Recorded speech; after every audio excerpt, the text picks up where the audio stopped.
Folks, it was a massive day of protest today in Minneapolis, Minnesota, where thousands gathered outside the U.S. Bank Stadium amid sub-zero temperatures for a march against Donald Trump's immigration crackdown. Demonstrators shouted ICE out, waved American flags, and carried signs calling for ICE to leave their city and for the arrest of the ICE officer who fatally shot Renee Nicole Good on January 7th. The Trump administration has sent more than 3,000 federal immigration personnel to Minneapolis since December in what the administration has dubbed Operation Metro Surge, resulting in nonstop confrontations and clashes with residents. According to the Department of Homeland Security, over the past 6 weeks, officers have apprehended more than 3,000 undocumented immigrants. But how many of them actually are criminals? Now Trump and his minions are threatening America's Fourth Amendment rights by allowing ICE officers to forcefully enter homes using only administrative warrants, bypassing judicial approval. Legal experts warn that this policy would strip away critical safeguards and accountability, opening the door to government overreach. But the courts aren't going along quietly. In Minnesota, federal judges are rejecting arrest warrants for a number of people. Arrest warrants tied to anti-ICE protests, saying prosecutors failed to provide sufficient evidence. And now the concern is coming from inside law enforcement as well. A county sheriff in Maine is blasting ICE's actions, calling them Bush League policing, after agents literally detain a Cumberland County jail corrections recruit who was legally authorized to work and had no criminal record. Watch this.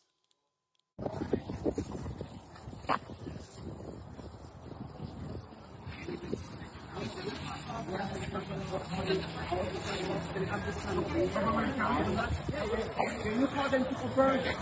I'm a correctional officer. What's wrong? I don't have to fight hard. Come on.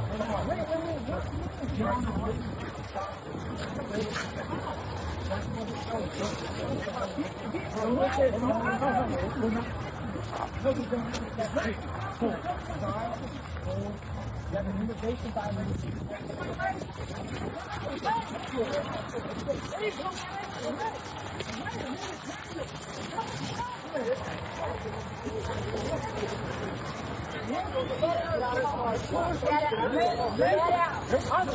I'm a correctional officer at work in Cumberland County. What's wrong? I'm just coming from war. What's wrong, guys? I don't understand this. I don't have any of my life. Coming from Ward! My uniform is right there! No, you're disgracing you, man! There's the commission's over there! My uniform is right there! What's wrong? I'm worried if I want that right, I had any issue. I wouldn't be working with the government. What's the What's wrong? I don't have I don't know what to say. I'm responsible, I'm sorry. I'm just trying to fuck. Oh my God! He's got a job, so they can't have that. Can't have productive members of society. Oh my God! Can you let it go? Okay.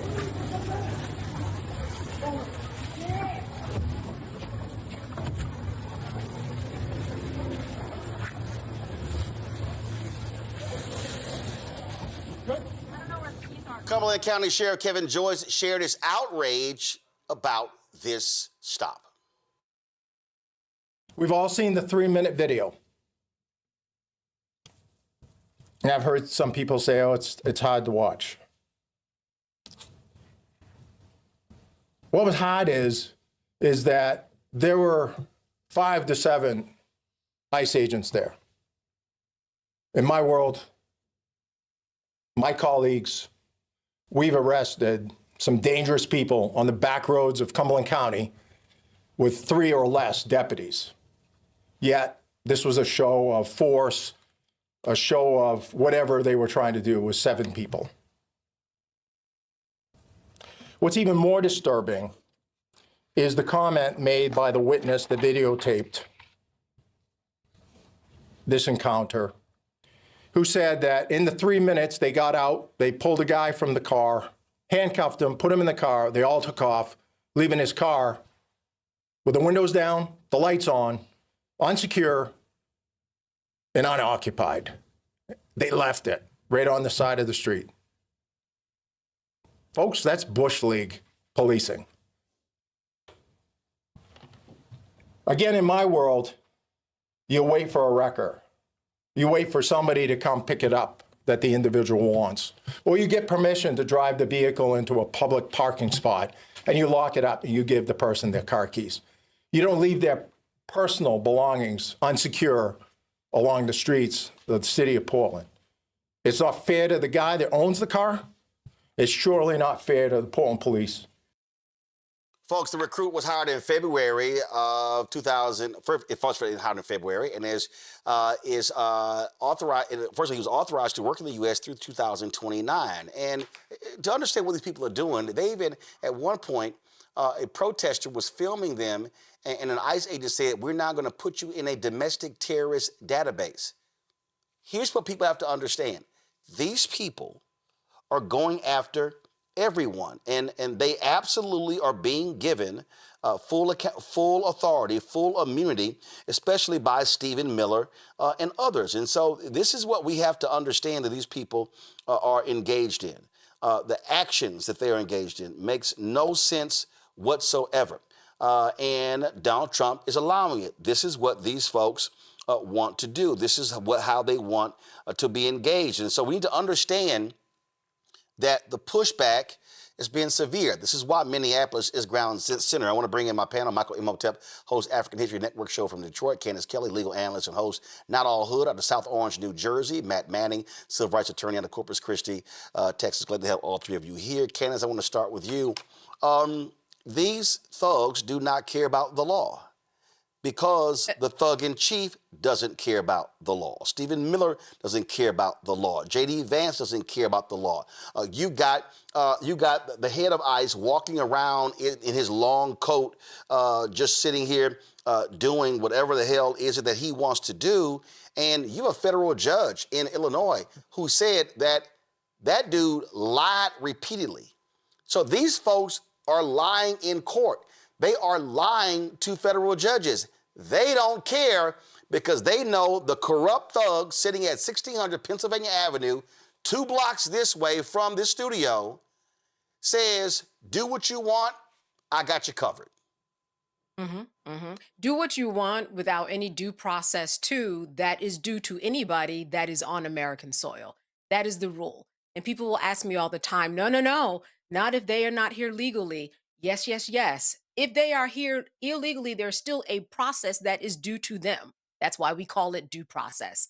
And this is what we are seeing on the streets, that even if you are a corrections officer, this guy went through a polygraph test, he went through a background check, he went through all the questioning, he went through all the training. He even, during the time of training, went down to Texas, I believe, to try to get some things cleared up in terms of his status.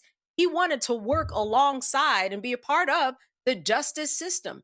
And even with that behind him, he still got picked up. And they didn't even give the corrections facility that he worked with the respect to tell them, look, we have one of yours. Left his car open, left it in dangerous situations, just disrespect across the board.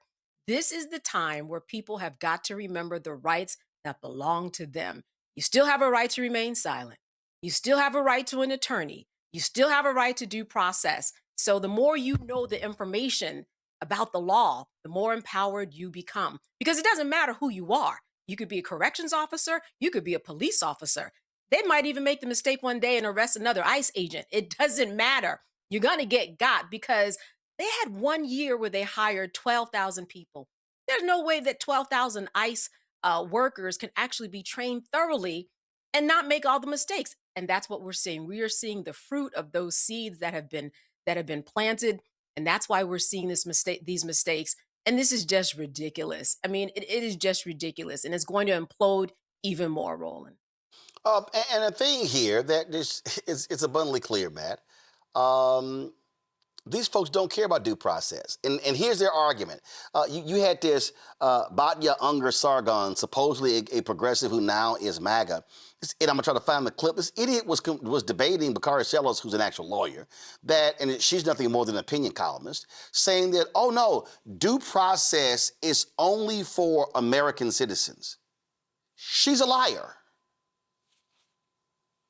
Yeah, it's not. I mean, Candace hit the nail on the head. It is not only for American citizens.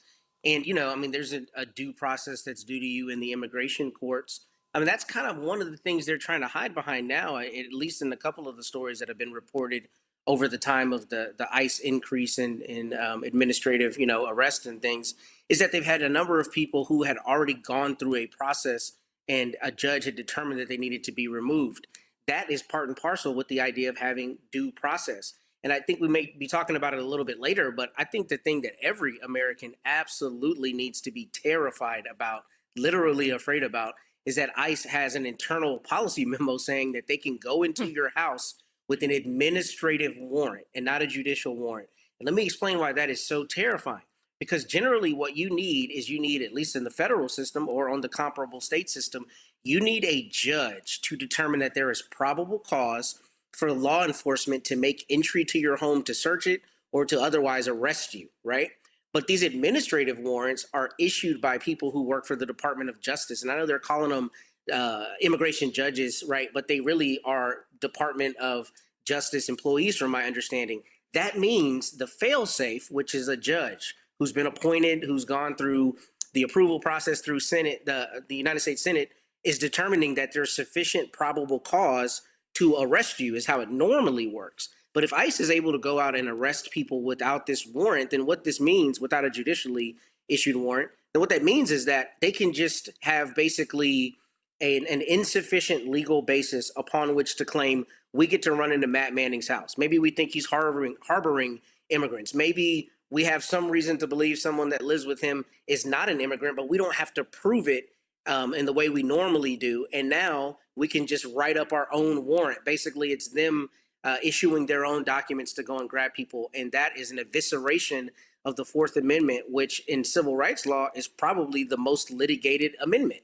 It's the one most of the time that people are filing lawsuits behind. So, this arrest and many of the other arrests are obviously very problematic, but it is a bedrock watershed, fundamental evisceration of democracy issue if a judge is no longer the one determining whether there's probable cause, because that allows them to come into your house anytime that they want, and they don't have to answer to someone for doing so. This is, before I go to Michael, this conversation. I just want to show y'all the sheer stupidity that these MAGA people are spouting all across mainstream news. Now, that crap wouldn't fly on this show. I wouldn't even let her get this crap out of her mouth for 10 seconds. But listen to this non-lawyer give her opinionated view about due process, and she's talking to an actual lawyer. The people who, on the right in particular, who are typically concerned about things like, the government overreach, searches and seizures, et cetera, does it give you pause that they are expanding the view of what they can do to break into people's homes? Well, first of all, it's not without a warrant. It's an administrative warrant. And what the memo actually says is if a judge has issued final order of removal, meaning that this is an illegal who has gotten a lot of due process already and exhausted every single legal avenue to challenge their deportation. I guess I don't want, on that front, let me just pause you there, because I just don't want people to be confused. The administrative warrant is not a warrant that a judge sees. Typically in the United States, in order for authorities to break into your home without your permission, they need a judge to see it and to say you can enter because you're looking for something and you're authorized to enter. Right, because citizens have constitutional rights. But that man, for example, that we just played the video of, he might have lived in that house, but that house also resided other American citizens. So again, where are the people on the right who are typically concerned about constitutional rights? Are you not at all worried about constitutional rights for that American they can just break into your home? we have different standards of what due process is owed to an American citizen and what is owed to a non-citizen. What about this scenario? And we should all support that. What about this scenario? We should all want a higher level of due process and constitutional rights that are guaranteed to us as American citizens, not to illegals, because it's supposed to mean something to be an American. Hold on.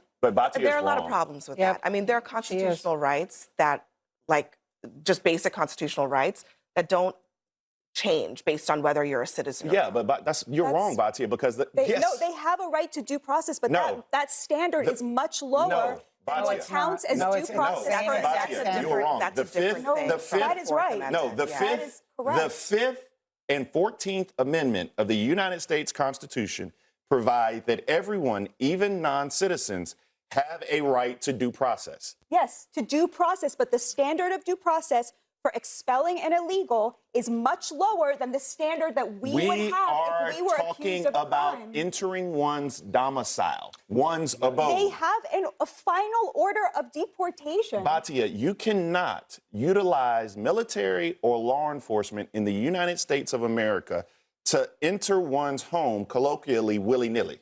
You just simply cannot do that because of the fundamental guarantees we have under the United States Constitution. Yes, that and what we happens have as American That's an idiot, Michael. A pure idiot. And that was like a 2-minute and 45-second clip. And Abby I would have been like, I'm sorry, you're not a lawyer. So let me talk to the lawyers at the table. Can you please explain what the law is? Yeah, so it's so much here. I'm going to try to keep this as succinct as possible. She's an idiot and a Trump grifter, okay? And to me, it's ironic. Now, I'm not sure if she's Jewish. It appears she was wearing the Jewish star, but it's like... Yes, she is. Okay, because I remember mistreatment of Jews by Germans. And... Oh, no. That doesn't matter because that didn't happen on American soil. See, that happened in Germany. Didn't happen here. Well, they were not again, if I'm using her argument, Michael, we're not discussing that because that didn't happen in America. That happened in Germany, not here. Okay, so let me go to my second point here. I know people here have an affinity for Abby Phillip, but according to her interview on The Breakfast Club, she's the one that chooses the guests on the show. So if that woman said a bunch of bullshit, then we need to blame Abby Phillip for that because she's the one that chose her. So now going to the heart of this, I know a few minutes ago, Roland, you said this does not make sense and things of this nature. Well, Roland, this makes perfect sense. Your book, White Fear, explained it. Your book, White Fear, predicted it. This is the fear of the browning of America. This is an all-out war on non-white people. And Donald Trump in 2024, when he was on the campaign trail, March or April 2024, he said he would give 100% immunity against for police against criminal prosecution for doing their job. And then from my understanding, when it comes to the killing of Renee Good, there's no investigation from the Department of Justice, okay? An investigation would normally go on for a number of weeks. There's no investigation. So they're like, hey, we're good. No pun intended. Now, I encourage people, and I've been talking about this at the African History Network, and some of the Black people or ADOS or whatever they want to call themselves disagree with me on this, but this is very similar. This reminds me of the Fugitive Slave Act of 1850. And many ICE officers, maybe not all of them, but many of them are running around like modern day slave catchers. In fact, the LA Times has an excellent article called Trump's Case for Sending Troops to Help ICE Involves Precedent from Fugitive Slave Act. And they're talking about the Fugitive Slave Act of 1850, signed into law by President Millard Fillmore. And most of these Negroes never even heard of Millard Fillmore. And what happened was he sent U.S. troops along with U.S. Marshals to capture runaway slaves in the North, enforcing the Fugitive Slave Act of 1850. Well, you got in some of these states, you've got National Guard along with ICE and police, quote unquote, police from many different agencies violating people's rights. And one of the things that the Fugitive Slave Act did was the Fugitive Slave Act of 1793, you could have your day in court. A lot of people don't know this, but the one of 1850, you could not have a day in court to prove that you were free. Well, many cases here, right? They're not being able to have their day in court like they should. They're being snatched also outside of the court when they're trying to show up for their proper hearings and things of this nature. So this, unfortunately, this makes perfect sense. And we predicted this, Roland. This is all laid out in Project 2025.